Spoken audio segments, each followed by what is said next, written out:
Vamos lá, meus irmãos, continuando aqui, nosso segundo dia de aula de História dos Avivamentos, nosso segundo bloco.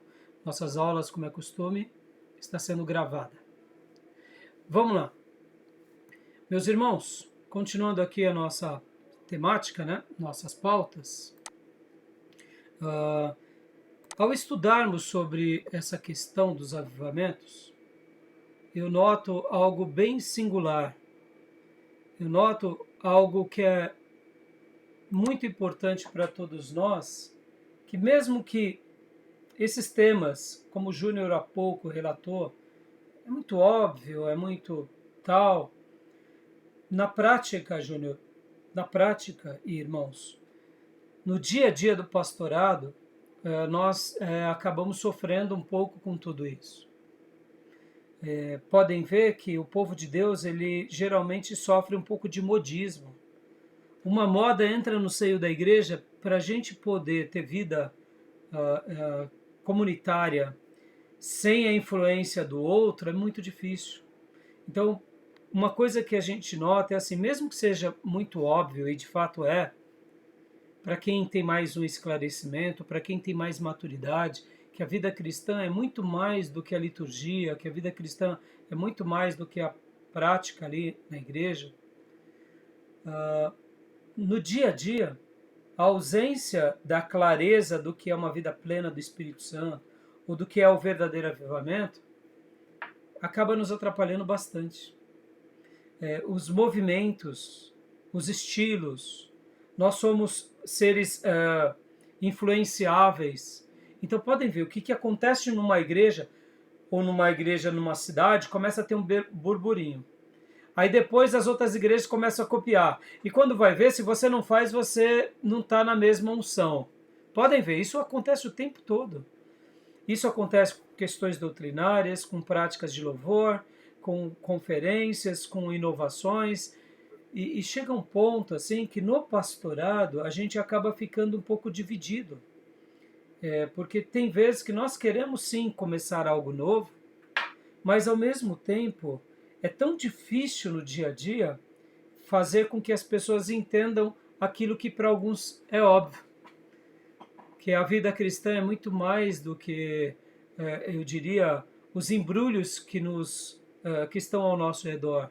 Então, esses apontamentos aqui que a gente está fazendo, do que o avivamento não é, na prática, um pastor ou líder de uma classe ou líder de um grupo sabe como isso é difícil, porque de fato podem ver, os irmãos eles começam a se envolverem em missões, um grupo de irmãos, quando vai ver tudo que é feito para Deus tem que ter missões. Não estou dizendo que seja errado fazer missões. Ou outros grupos começam a orar, outros grupos começam a cantar, ou seguir algum critério doutrinário. Pode ver, a gente acaba sendo influenciado. Então, fiz esse comentário agora só para mostrar um pouco da complexidade mesmo, sabe? Na igreja, né? Isso acontece com muita frequência, tá bom? Sim. Vamos. Agora, uma questão que eu trago é o seguinte: a questão do conceito da palavra, do verbo avivar. Eu vejo lá em Abacuque, mas ali em Atos, tem esse termo, tem esse verbo ali que demonstra que ali foi um avivamento ou apenas pelas evidências? É isso que tem que trazer à tona, né? Porque é muito fácil falar houve avivamento. Então, deixa eu te falar uma coisa, Júnior. Na primeira aula, eu não sei se você conseguiu assistir a aula da Não. semana passada. Então, eu trabalhei bastante essa questão naquela aula. Eu peço para você assistir, porque ela Tá, vai ser esclarecedora nesse ponto, entendi. tá bom? Tá, Porque, tá bom. inclusive, vai ser um pouco esclarecedor com relação ao trabalho que vocês vão ter que fazer. Tá joia? Entendi. Eu trabalhei bastante nesse tema. Só dando uma Porque. síntese, Uhum, o Novo Testamento não usa muitos esses verbos, de fato, mas ele vivia essa verdade. Só dando essa síntese. sim. Por exemplo, no Velho Testamento nós temos muitas expressões de adoração. Davi, Josafá, Miriam, não é? temos 150 salmos. E aí no Novo Testamento tem adoração. Quando a gente fala adoração como era no Velho Testamento, com os levitas, sacerdotes, quase não tem. Temos algumas citações. Aí eu pergunto, no Novo Testamento tem adoração? É o que mais tem. Mas e a palavra adoração? E a expressão em adoração? É diferente do Velho Testamento. Então falta a palavra, mas tem a essência. Então, no primeiro bloco da aula passada, aliás, na aula o número 1, eu trabalhei bastante, você vai compreender. Tá bom, Júlio? Ok. Joia. Então vamos lá, meus irmãos, continuando aqui os nossos slides. Aproveitando aqui, ó, vamos lá, vou compartilhar. Aqui, joia. Compartilhar. Avivamento não é modismo. Leia para nós, Pastor Johnny, por favor. Agora, 5. Avivamento não é modismo. Muitos crentes, por desconhecimento, se posicionam contra o avivamento porque acham que ele é a mais nova onda da igreja. Acham que avivamento é uma coqueluche moderna e uma inovação sem nenhum respaldo bíblico e histórico. Certamente, avivamento não é uma onda, não é um modismo. Ele possui firmes lastros históricos. Ele é nossa herança e nosso legado e deve continuar sendo nossa aspiração e nossa busca constante. Ou seja, vamos gastar um minuto aqui nesse slide. Meus irmãos, eu amo essas compreensões, né? Deixa eu só fazer um apontamento. Eu me lembro o quanto eu conversei com o pastor Enéas Tonini, pessoalmente, quando começou o movimento G12. E o pastor Enéas Tonini dizia assim para mim: Raimundo, calma, Raimundo. Isso logo passa. Isso logo passa. Pergunto para vocês que viram o movimento G12. Eu senti na pele, porque nesses dias de G12, eu não só tinha amigos, mas a nossa convenção, ela foi praticamente dividida entre quem seguia o G12 e quem não seguia. E logo depois houve uma mudança na estrutura da tomada de decisão, mas já estava estabelecido. Aí eu pergunto para vocês, não parecia que aquilo era um avivamento para aqueles que acreditavam nessa questão? Quem chegou a presenciar um pouco disso, desse movimento? Eu vi. A minha conversão aconteceu bem nesse período, então para mim era tudo muito novo. Eu não tinha discernimento para saber se era correto ou não, mas sim, a gente viu uma vibração no meio da igreja, assim, total, e as pessoas eram bem envolvidas. Agora, negar que Deus possa ter usado irmãos, grupos, é tolice. Mas a maneira em que se colocava o G12 e o trabalho celular era como se fosse a grande resposta para a igreja. E é isso que eu digo para vocês, irmãos, que alguns grupos, por não conhecerem a Bíblia, acabam empurrando com certa violência e força nas outras igrejas, de uma forma, eu diria, até um pouco desumana, porque quem não aceitasse que o movimento em célula, quem não acreditasse nele, não tinha unção do Espírito, era uma coisa assim, muito antagônica. E eu estou falando aqui, fazendo até esse desabafo, irmãos, porque eu tive sérios embates no meio da Convenção Batista Nacional, com pastores, com grupos, reuniões de igreja, e até me desgastei um bocado em virtude disso. É claro, sempre com muito respeito, sempre com muito amor, mas eu digo para os irmãos assim, avivamento não é um modismo. Muitos acharam que o movimento celular seria a grande resposta. Poderia até ser, irmãos. Mas perceba, o avivamento pode usar um grupo, pode usar uma denominação, Deus pode fazer o que Ele quiser, porque o avivamento não é uma pauta humana, mas percebam como que as pessoas elas vestem uma roupagem de modismos e como elas se perdem. Então, tomem cuidado com tudo isso, porque como eu disse há pouco no início da nossa aula, parece muito óbvio, mas no dia a dia da prática da igreja é muito difícil. A gente vê igrejas emergentes, a gente vê igrejas novas, a gente vê grupos, Agora, mais recentemente, eu até assisti alguns teólogos falando sobre esses pastores midiáticos. Bom, a mídia é muito boa, mas ao mesmo tempo a gente tem que ter muito cuidado, porque é muito fácil a gente se perder nas nossas Eu vaidades, tá bom?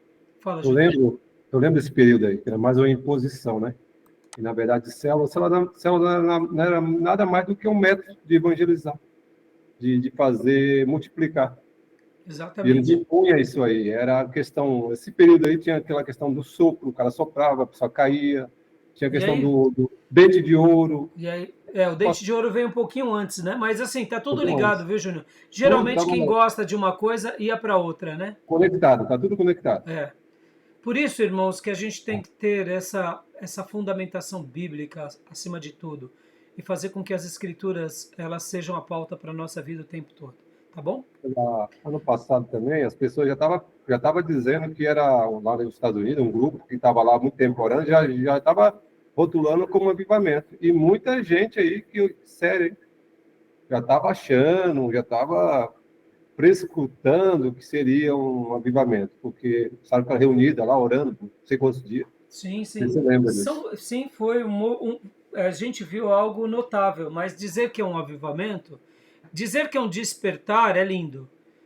Dizer que parece ser um anúncio de avivamento também, mas o avivamento a gente vai estar aprendendo aqui, que é algo diferente, né? Então, Gil, leia para nós agora, por favor, Gil. Avivamento não é uma visão dicotomizada da vida.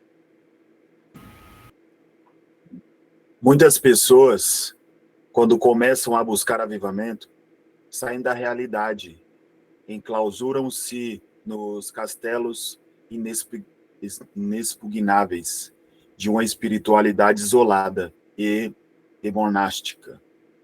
Tornam-se tão espirituais que já não sabem mais conviver com a vida. Isolam-se, fazendo da vida uma caverna de fuga. Querem sair do mundo em vez de serem guardados do mal. Dividem a vida entre sagrado e profano, corpo e alma, matéria e espírito. Acham que Deus está interessado apenas nas coisas espirituais. Acham que Deus só olha para a vida de trabalho na igreja, sem observar os negócios, a família, o trabalho, os estudos e a vida do dia a dia com o mesmo interesse. Ou seja, são tão espirituais que não podem se misturar com as ovelhas. Essa é a pauta, né? Mas eu Não, acho que não aí, tem o avivamento, a gente não tem como pensar dessa forma separada, monástica. Eu estou agora sendo um ser tão cheio do Espírito Santo que transcendo, logo eu não convivo com esses pecadores, né? Por isso que é o santo profano, o puro e impuro. E, na realidade, isso é auto-religiosidade barata, né? Revestida de espiritualidade, porque tem nada de avivamento, né? Diga, Júnior. sim, mas aí eu digo que não é nem na questão do tema avivamento. Isso aí você pode ser produzido quando a gente se fecha hoje e caímos no extremismo e não queremos ter relações com o outro porque o outro está no inferno já e a gente está no céu. Então, Exato. A gente se é um sente os preço por isso. eleitos de Jesus, né? Exatamente. É. Continua para nós, Gil, por gentileza. Agora, esta não é uma visão bíblica, nem a visão do verdadeiro avivamento. Tudo em nossa vida é vazado pelo sagrado. Isso, é vazado pelo sagrado. Toda a nossa vida é cultica. Toda a nossa vida é cultica. Todo o nosso viver é litúrgico. Dá uma pausa aqui, Gil, só uma pausa. O que ele está querendo dizer dessa forma aqui, usando até alguns termos um pouco mais difíceis, né? Mas o que o pastor está querendo dizer, em poucas palavras, é isso. A nossa vida toda, seja no que fazemos, estamos cultuando a Deus. O nosso trabalho é sagrado, o nosso estudo é sagrado, a nossa maneira de ser justos na sociedade e ser solidário é sagrado, a maneira de ter compaixão é sagrado, a maneira de descansar é sagrado. Ou seja, toda a nossa vida é cultica. a vida realmente de um crente cheio do Espírito Santo, ele está em adoração, como o Júnior disse no primeiro bloco, o tempo todo. O tempo todo. E por isso ele adora, inclusive na igreja, quando há o ajuntamento dos santos. Ele canta. Mas ele adora o tempo todo e canta esporadicamente. Né? Então essa ideia separada, essa ideia de que você se torna um ser quase que sagrado em detrimento dos pecadores, essa é uma ideia antibíblica e pagã até. Porque podem ver que os santos da Bíblia se relacionam com pessoas, estão no meio de pessoas, convivem com pessoas, começando de Abraão até o último cristão cheio do Espírito Santo. Eu gosto do termo, que é aquele que se dá quando a gente ouve muito em congresso dos pastores, que o verdadeiro pastor ele tem cheiro de ovelha, e não tem cheiro de dinheiro, e não tem cheiro apenas das elites. Ele tem cheiro de ovelha. Por quê? Porque ele convive com o seu povo, com o seu pastorado. Ele sabe exercitar essa realidade entre a espiritualidade na prática e na sua essência. Eu aprendi que todo homem cheio do Espírito Santo ele é humilde. E todo aquele que se diz que é cheio do Espírito Santo, mas não é humilde, na realidade ele não é cheio do Espírito Santo. Porque essas verdades elas se perpetuam. Né? Podem ver que não há nenhum herói bíblico, ou quando me refiro a herói, esses grandes homens de fé, que não tiveram essa característica. Então, o que o pastor aqui ele está querendo dizer é cultico. A nossa vida é um culto. Na maneira em que nós, muitas vezes, retratamos até os nossos erros, sendo humildes nas nossas falhas, é cultico. A maneira em que pedimos perdão é cultico. Por quê? Porque nós estamos num processo de adorar a Deus aonde quer que estejamos. Na parábola, ou melhor, na passagem de Jesus com a samaritana, podem ver que o Pai procura adoradores, não cantores, que adorem em espírito e verdade. Ele procura. Quando ele acha um adorador, ele separa a dedo. Esse adorador, que é separado a dedo por Deus e que se mantém adorando, geralmente ele cresce, sendo cheio do Espírito Santo. Em tese, ele é uma pessoa que vive essa plenitude. E onde ele passa, onde ele vai, ele não deixa rastros, ele deixa bênção. Né? Um cristão que se diz ser verdadeiro, mas ele é nominal e ele é hipócrita, aonde ele passa, ele deixa uma aparente bênção, mas depois você vê que ele não deixa uma bênção, ele deixa um rastro. Um hipócrita que dissimula a espiritualidade, aonde ele passa, ele deixa um rastro. Mas um filho de Deus adorador, ele deixa sinais de bênção. É diferente. Então, é isso que ele está querendo dizer, que é cultico. Entendeu? Tá bom? Continua lendo para nós, irmão. O grande avivalista. O grande avivalista John Wesley lutou pelas causas sociais na Inglaterra, ao mesmo tempo que pregou sobre avivamento. Finney pregou ardosamente contra a escravidão nos Estados Unidos, no século passado, ao mesmo tempo que foi o maior avivalista do seu país. João Calvino atacou com veemência os juros extorsivos em Genebra. O avivamento sempre traz profundas mudanças políticas, econômicas, sociais e morais. O avivamento não leva a igreja à fuga, mas ao enfrentamento. Olha que lindo, né? Eu estava vendo a biografia do Billy Graham no Amazon, e Billy Graham, nos seus dias, como ele era um grande já pregador branco, quando começou o movimento de Martin Luther King, ele foi convidado a participar e teve uma ala dos protestantes que foram contra Billy Graham se aproximar. Billy Graham, ao invés de dar ouvido para o status quo de branco, ele viu nas páginas da Bíblia que aquilo que aquele pastor negro fazia era correto e se uniu a ele nas passeatas. E isso trouxe para ele naqueles dias uma crítica veemente, porque, querendo ou não, ele estava indo na contramão de uma prática quase que dominante nos Estados Unidos. Como branco e como parte daqueles que dominavam e que até mesmo apoiavam Billy Graham, ver aquele ato dele num primeiro momento foi vexatório. Mas Billy Graham fez o quê? O enfrentamento do correto. Ele agiu de forma correta. Não estou dizendo com isso, irmãos, que a gente vai erigir uma bandeira política, mas a gente vai falar do que é correto, aonde quer que esteja errado, seja na política, seja na economia, seja na sociedade. Quantas vezes aqui nas aulas do passado, desde quando começou as guerras da Rússia com a Ucrânia, eu me posicionei aqui dizendo sobre a omissão americana, falando de forma bem clara e falando, olha, os Estados Unidos deveria ser pacifista e eles não foram. Vamos orar para que Deus não cobre deles, como nação, um preço grande. A Europa, a mesma coisa. E eu também dizia, não estou dizendo que o Putin é santo, não, porque é um diabo também. Mas quando nós temos pessoas que podem agir corretamente e não agem, então a gente vê que a história vai se repetindo. Então, essa situação que o mundo está enfrentando até hoje, na realidade, a gente pode dizer, sem medo de errar, que é muita omissão daqueles que poderiam fazer a paz, preferiram dar armas e fazer financiamento de armas. Então, a gente ora para que Deus realmente mude a história do nosso mundo, mas o avivamento, uma vida cristã de piedade, a gente tem apontamentos corretos, né? Então, é muito interessante essa questão, tá bom, meus irmãos? Alguém quer comentar alguma coisa? Não, é só aquilo que a gente sempre tem falado, né? Esse texto, essa dicotomia aí, tá ligada com o binômio, né? Que a gente sempre trata aí, a pessoa ter vida secular e vida religiosa. Ou seja, o que ele está falando aí, não é... Você tem que ser... É integral.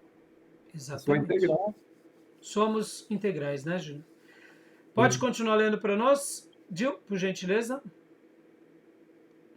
Avivamento não é campanha de evangelização. Esse ponto parece tolice, irmãos. Mas pensem hoje que aqui nós, as nossas igrejas unidas, começassem a ganhar o Alto Tietê. No primeiro momento a gente diria que está vivendo um avivamento. Mas, de repente, não é um avivamento. É só o quê? Uma visitação do Espírito Santo sobre nós, num ímpeto da proclamação, e a gente está ganhando vidas. Parece um avivamento? Parece. Mas ainda também não é avivamento. Leia para nós, por gentileza. Ok. Não podemos confundir avivamento com campanhas evangélicas. Avivamento é para igreja, pessoas que já têm vida. Evangelização é para o mundo, pessoas que estão mortas em delitos e pecados. Avivamento é para crentes nascidos de novo. Evangelização é para pecadores inconversos. Na evangelização, a igreja trabalha para Deus. No avivamento, Deus trabalha para a igreja. Na evangelização, a igreja vai aos pecadores. No avivamento, os pecadores correm para a igreja. Na evangelização, os pregadores apelam aos pecadores. No avivamento, os pecadores apelam aos pregadores. Glória a Deus. Irmãos, aqui é uma ênfase já descortinando a essência da teologia do avivamento. A teologia do avivamento tem a ver com essa premissa.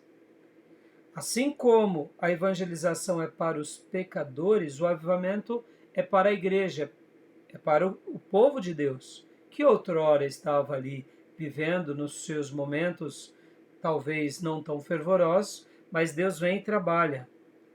Na evangelização, a igreja trabalha para Deus. No avivamento, Deus trabalha para a igreja.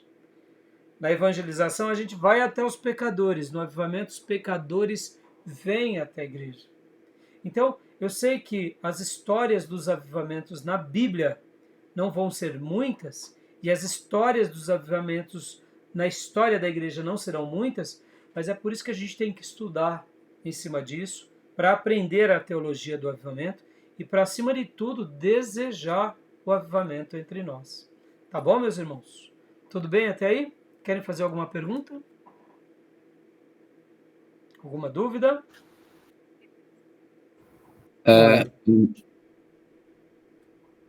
Irmão Júnior, pode falar. Não fala. Tá. Bom, embora a gente perceba a diferença, mas me chama a atenção porque no momento de avivamento a igreja também se desperta a lembrar que ela também tem um papel, né? Um papel evangelístico. Sim, sim. A gente, por isso, Pastor Johnny, que esse tema ele é tão legal de ser estudado, porque ao mesmo tempo que parece que parece ser simples, mas nas entrelinhas a gente começa a ver que avivamento é uma pauta na Bíblia, é uma doutrina na Bíblia importantíssima, que parece que em alguns momentos ela se coaduna com algumas manifestações que temos, mas em outros momentos dá para ver que ele é distinto, é característico, é peculiar. Então é por isso que é muito legal estar estudando, porque ao mesmo tempo a gente aprende e ao mesmo tempo a gente deseja isso. Eu fiz aqui uma pergunta que já vou passar para vocês, e em cima dessa questão, né? Mas é isso aí, né? Tem hora que parece que é tão simples, mas não é tão simples assim, né? Tá bom? Querem fazer mais alguma pergunta, alguma dúvida, meus irmãos? A pergunta é que eu... Ah, É o seguinte, a igreja de Corinto estava vivendo o avivamento? a igreja? De Corinto. Então, eu não vou te responder agora, gente, sabe por quê? Senão vai perder eu vou ter que, Trabalho. o trabalho, eu não posso entregar o trabalho. Né, irmãos? Concordem comigo? Né? Não posso O senhor entregar pode o... falar aí, pastor. Hã? Acho que o senhor pode falar sim. Então, não dá não. Não dá não. Dá medo. É, é. Mas assim, essa é a linha, irmãos. É legal a gente estudar sobre isso. E eu acredito, irmãos, que vai ser muito bom essa matéria. Assim como a matéria de missões, ela cria em nós aquela expectativa: o que eu estou fazendo para o meu Deus? O que É eu estou interessante. colaborando no reino? O que eu estou produzindo para o meu Pai? Ao mesmo tempo, tem, esse outro lado do avivamento. Diante daquilo que eu tenho que fazer, será que eu estou preparando o meu coração? Será que eu estou envolvendo a igreja? Será que eu estou me doando e levando o maior número de pessoas a se entregar nessa causa para que venha o avivamento? Então percebam que são áreas da nossa vida que a gente vai ampliando e que a gente, ao conhecer sobre isso, a gente começa a exercitar na nossa piedade e na maneira que a gente faz o ministério. Por isso que alguns pastores acabam sendo mais profissionais da fé, eles estão satisfeitos apenas com o seu salário, enquanto outros, eles não param de trabalhar, eles a cada dia eles querem algo mais intenso, algo mais sagrado. Eu quero acreditar que aquilo pelo qual acreditamos, nos mobilizamos. E aprender do avivamento e orar em cima dele é derramar dentro do nosso coração mas essa fagulha de esperança dizendo: faz de novo, Senhor, faz de novo. Né? Então, assim, bom, então pegamos os 7 pontos do que não é avivamento, tá bom? Até aí, tudo bem? Tranquilo? Sim, mais uma pergunta. Claro. Então, o avivamento, que é até meio complexo esse conceito de avivamento, embora já foi dado uns elementos aí, posso dizer que o avivamento pode acontecer numa igreja local e outras não. Por exemplo, a Paz de Gales, tá? Ali foi um avivamento, e quanto às demais igrejas em todos os outros países, não o seu avivamento, só foi ali. O avivamento ele é destinado para todo o povo de Deus. Então, lembra que nós vimos logo nos slides anteriores que avivamento está dentro da pauta da soberania de Deus? Sim. Então, ao estudarmos a Bíblia e ao estudarmos a teologia do avivamento, Júnior, sim, ele pode acontecer num grupo. Só que quando ele acontece num grupo, esse grupo ele não ele acaba desfrutando de uma vida sobrenatural tão grande que mesmo que eles, vamos dizer assim, não queiram, extravasa. Então pode ser algo regional, pode ser algo local, pode ser algo nacional, Na aula da semana passada, eu fiz uma pergunta dizendo: o Brasil já passou por um avivamento? E aí, em cima das perguntas que eu lancei para todos, cada um deu opinião, e aí depois eu dei a minha opinião, mas nós temos que fazer algumas avaliações quando a gente pensa o país de Gales, quando a gente pensa em Israel e quando a gente pensa, por exemplo, em Roma. Então, por exemplo, não estou dizendo com isso que Deus não pudesse ter feito um avivamento em Roma. Mas o que eu quero colocar aqui é o seguinte: quando a gente pensa no nosso país, por exemplo, o Brasil é um continente. Então, é bem possível que um estado brasileiro possa viver um avivamento, ou algumas cidades brasileiras e talvez o Brasil não. Então, depende da agenda divina, não depende de nós. Mas nós acreditamos que quando Deus escolhe sacudir um povo, geralmente ele abraça todo aquele povo. Entendeu? Então, assim, você vai estar vendo, tanto na aula da semana passada quanto daqui em diante, essas questões. E no trabalho que eu pedi para vocês fazerem, quando vocês forem avaliar no Velho Testamento e depois forem avaliar no Novo Testamento, vocês vão ver uma certa correlação. Existirão algumas perguntas que nós não teremos respostas. Por exemplo, já vou até antecipar uma delas. Nínive foi um avivamento ou não? Então, só dando uma jogada aqui para vocês pensarem. Não vou dar as respostas dizendo que sim nem que não, para vocês avaliarem. Mas querendo ou não, foi algo notável. Porque durante algumas semanas, aquele homem pregando uma mensagem simples e rústica, mal-humorado, ganhou 120 mil nininevitas. Então é uma coisa surpreendente. Então, assim, em todo o avivamento, Deus atua na história. Deus abre as portas e as janelas do céu. É notório. A igreja contempla e adora, e o povo vem celebrar as grandezas de Deus na igreja. Deus abre, é como se Deus estivesse atraindo.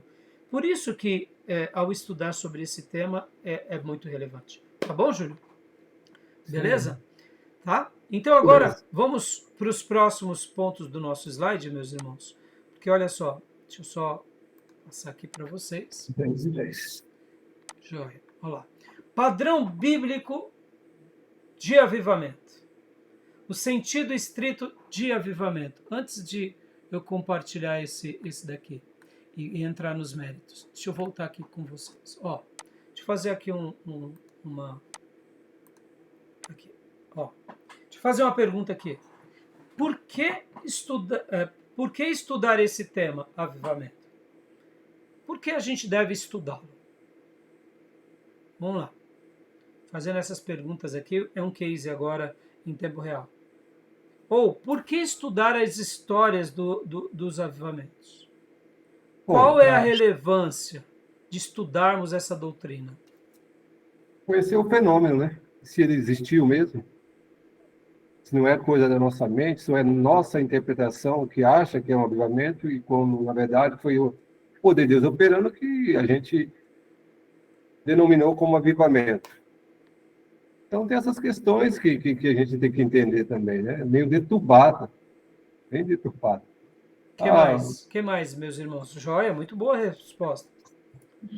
O conhecimento ele é libertador, uma vez que a gente sabe da forma que acontece. Até numa questão mais prática, né? Eu vim de uma igreja que orávamos por avivamento. E não estou falando que está errado, mas isso depende de Deus, não de nós, né? Então, temos que continuar orando, eventualmente, mas com a clareza de que é a vontade de Deus que sempre vai fazer com que isso aconteça ou não. O que mais? Vamos lá. Eu acredito que no decorrer da história da igreja, errou-se muito pelos achismos, né? Eu acredito que estudando isso a gente pode fugir daquilo que é errado, né? A gente ter uma clareza correta do que realmente é um avivamento e não é.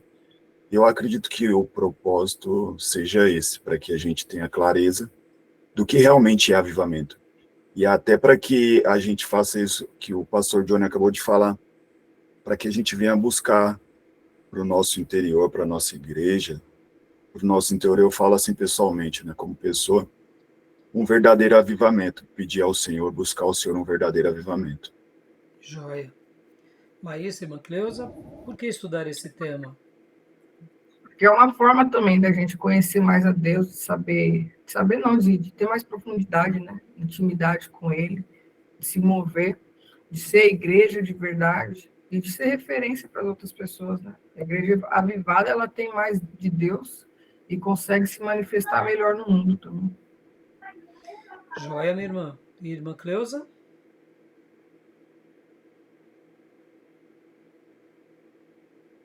Não está sem som, irmã Cleusa. Pronto. Pronto. Para mim, pastor, para mim eu acho assim que é bom a gente estudar sobre isso, como no meu caso, né? Eu tinha pouco conhecimento sobre o avivamento. Então, esclarece muito e abre um leque para que você saiba como você agir, para você não ser enganado com todas as coisas que você ouve por aí, né? E eu creio assim que você estudar o avivamento é que nem o pastor falou. A gente pode buscar mais conhecimento, a gente pode estar ali na presença de Deus com a certeza de que Ele pode fazer isso por a gente, né? Porque não depende da gente, isso não depende de ninguém. Ai, que lindo. Depende simplesmente de Deus. Ele vai agir aonde Ele quer. Ele vai avivar aqueles que estão buscando. Estão buscando também, não é assim que você vai buscar e vai depender de você que Deus vai fazer. Ele vai ver o coração de cada um. Eu acho que uma igreja bem avivada é aquela igreja que está firmada na palavra, na verdade de Deus e vivendo assim com santidade. Joia. Todas as respostas de vocês foram muito boas. Obrigado, irmãos. Irmãos, muitas vezes nós atribuímos o avivamento como uma resposta às nossas virtudes. Eu sou muito dedicado, eu sou muito piedoso, então Deus vai fazer. Não, não. Como eu disse na semana passada, na primeira aula, podemos pertencer a uma geração que só prepara o caminho para a geração que vai ter o avivamento. Ah, pastor, o senhor me decepcionou. Decepcionei. Meus irmãos, o que a Bíblia nos ensina sobre alguns temas? Que Paulo lançou a semente, Apolo regou, mas o crescimento vem de quem? De Deus. Somos hoje, igreja brasileira, fruto dos nossos heróis de 100, 200 anos atrás. Homens crentes e piedosos que dedicaram suas vidas para pregar o evangelho aqui na nossa nação com muita resistência. Hoje nós colhemos o que eles plantaram. Quem deu esse crescimento para a igreja? Foi Deus. E hoje, a nossa igreja, será que Deus não está nos separando para sermos as bases, ou quem sabe, aqueles que vão preparar o caminho para a futura geração, para o Espírito Santo falar, agora eu vou ser derramado? Pode ser. Então percebam que não é o crente, não é o tempo, é a soberania de Deus. Agora, é claro, dentro desse contexto, Deus ele vai fazer como Ele quer. Agora, respondendo essa pergunta, né? Por que é importante estudar esse tema? Avivamento, ou, no nosso caso, história dos avivamentos. E quando eu falo história aqui, eu estou me baseando não na história total, eu estou me baseando na história bíblica, ou seja, na revelação bíblica. Então, qual é a grande relevância dessa doutrina? Em primeiro lugar, porque ela é uma doutrina bíblica. Assim como a oração é uma doutrina bíblica, avivamento é uma doutrina bíblica.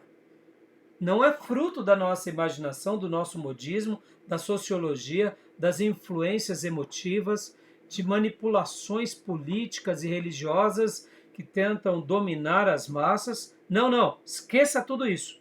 essa é uma pauta que está nas Escrituras, no Velho Testamento e no Novo Testamento. Poderia dizer que no Velho Testamento os patriarcas não desfrutaram de avivamento. Talvez depois dos patriarcas, quem desfrutou de avivamento, aí foram outros grupos. Eu não vou dar spoiler do trabalho de vocês, mas a gente vê uma manifestação em Deus na pessoa de Abraão, maravilhosa, Isaac, Jacó, depois com José, mas poderíamos, já a gente vai entrar aqui em algumas definições bem interessantes, mas eu poderia até adiantar dizendo que os patriarcas não viveram um avivamento, mas eles viveram a plenitude da graça. Então, olha só, por que estudar esse tema? Porque esse é um tema bíblico, mas ele atinge de forma individual, mas também coletiva. E quando ele está mais voltado nas doutrinas bíblicas, ele tem essas duas características. Vocês vão ver que os verbos no hebraico e depois no grego, de avivar, tem o lado pessoal, mas o grande significado é coletivo. Então, em primeiro lugar, porque é uma doutrina. E segundo lugar, que aí são palavras minhas, é no avivamento que vemos o retrato mais claro do reino de Deus entre os homens durante aqueles dias. Ou seja, quando que nós notamos o reino de Deus entre os homens? São nas manifestações dos avivamentos. Ponto. A soberania de Deus ela é manifesta, o povo de Deus se prostra, não há culto à personalidade, todos fiéis adoram a Deus única e exclusivamente, e os ímpios são contagiados pela presença de Deus. Então eu poderia dizer que a resposta para essa pergunta é, em primeiro lugar, porque é uma doutrina, e como doutrina ela está na revelação bíblica e deve ser aprofundada. Em segundo lugar, é porque vemos, por meio do avivamento, o retrato mais claro do reino de Deus entre nós. Podem ver, irmãos, agora eu vou parafrasear esse meu segundo ponto com Martyn Lloyd-Jones. Martyn Lloyd-Jones tem um livro chamado Avivamento. Inclusive, algum aluno perturbado, alguma ovelhinha perturbada me pediu emprestado e nunca mais me devolveu. Preciso comprar de novo. É Avivamento de Martyn Lloyd-Jones. Né? Que o perturbado se ver essa aula, me devolva o meu livro do Martyn Lloyd-Jones. Mas voltando, ele fala o seguinte, Martyn Lloyd-Jones fala que quando nós conhecemos a história, nós erramos pouco. Quantos foram os movimentos protestantes que se enveredaram para a seita porque desconsideraram a história? No momento que eu conheço a história, irmãos, a gente não cai nas vaidades. Porque a gente vai ver, por exemplo, olha só, se os nossos irmãos que se enveredaram para o G12 conhecessem um pouco das histórias dos nossos irmãos que no passado, a gente vai aprender aqui nesse módulo, faziam as suas reuniões no campo, eles não começavam a discursar tanta besteira. Porque, irmãos, quando a gente ouve, né, no encontro, não pode falar para ninguém. Sabe o que os nossos irmãos puritanos faziam no passado? Eram cidades que se dedicavam uma vez por ano, durante uma semana, somente para buscar Deus. Se enclausuravam em algum lugar e lá ficavam em oração, contemplação, adoração, se consagrando. E eu pergunto para vocês, não podia contar nada para ninguém? Tinha todo esse misticismo, esse emotivismo? Não. Então percebam, irmãos, quando a gente olha para a história, a gente aprende. Então o verdadeiro avivamento, a gente vê o retrato mais claro do reino de Deus entre nós. E é por isso que a gente vai estudar os verdadeiros avivamentos na história do cristianismo também. Tá bom?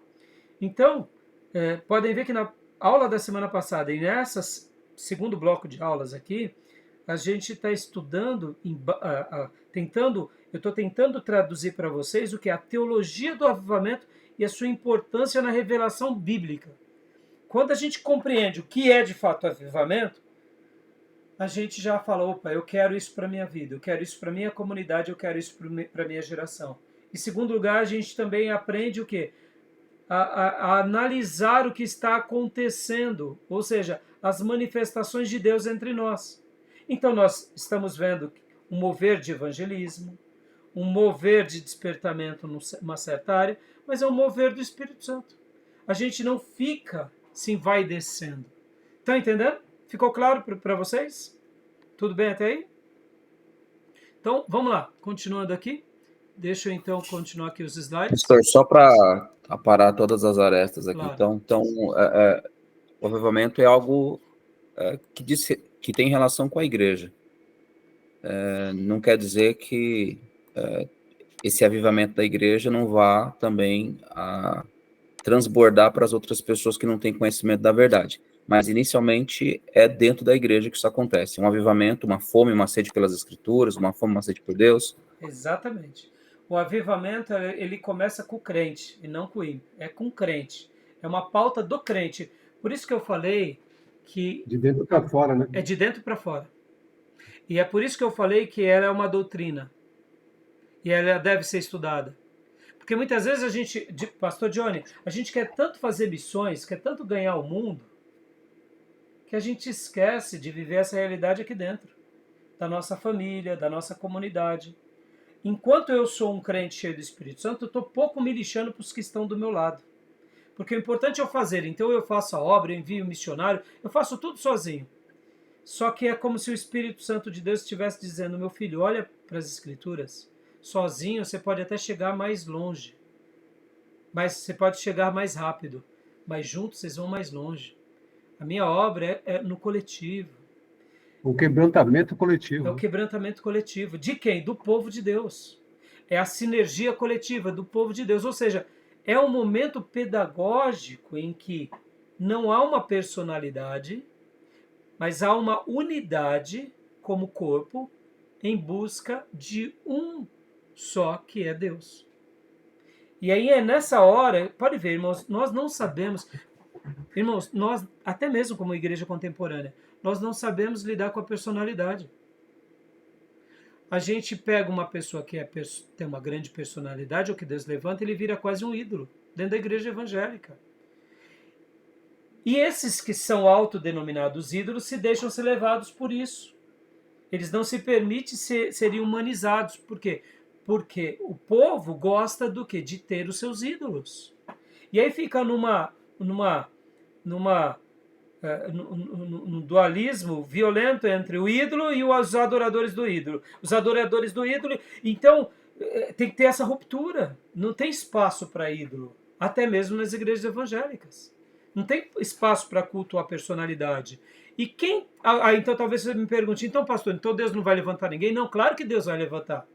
Pode ver que na história bíblica Deus levantou Abraão, Deus levantou Moisés, Deus levantou Davi. Agora eu pergunto, como que eles viviam? Eles não se autodivinizavam, não se autoadoravam. E os apóstolos, a mesma coisa. Percebam? É nisso que a gente vê. Deus vai levantar pessoas? Vai levantar pessoas. Mas essas pessoas vão saber dos seus devidos lugares, não terão medo de serem seres humanos que foram separados por Deus, serão boca de Deus, com uma comunidade bem resolvida e que juntos, unidos, busquemos o mesmo propósito que a glória de Deus. É nisso que o avivamento é apaixonante. Por isso que estudar essa matéria, irmãos, ela é um mix de intelectualidade, ela é um mix de doutrina, de profundidade teológica, de profundidade histórica e é um mix de desafio pessoal. Tá bom? Joia? Beleza? Então, amém. Para a gente ir para o próximo bloco agora, para os demais slides, eu vou fechar agora para a gente ir para o último slide, ou para o último bloco, e aí a gente conclui a matéria de hoje, tá bom? Fechado? Fechado.